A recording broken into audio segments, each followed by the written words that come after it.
2. Saya berkemampuan berbahasa Arab dan Turki. Sekarang saya berada di posisi sebagai Duta Budaya Provinsi Kalimantan Utara, Kabupaten Nunukan.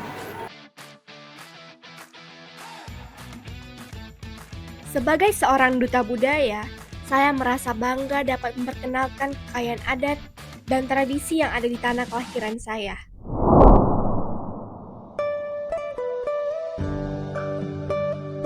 Salah satunya adalah Rumah Adat Baloi Tidung.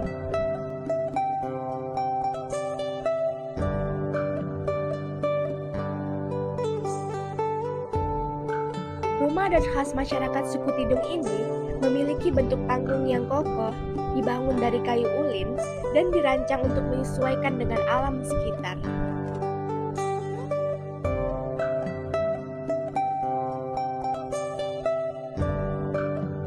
Tidak hanya sebagai tempat tinggal, Baloi Tidung juga berfungsi sebagai pusat kegiatan adat, tempat bermusyawarah, serta simbol kebersamaan masyarakat. Melalui keindahan dan makna yang terkandung di dalamnya,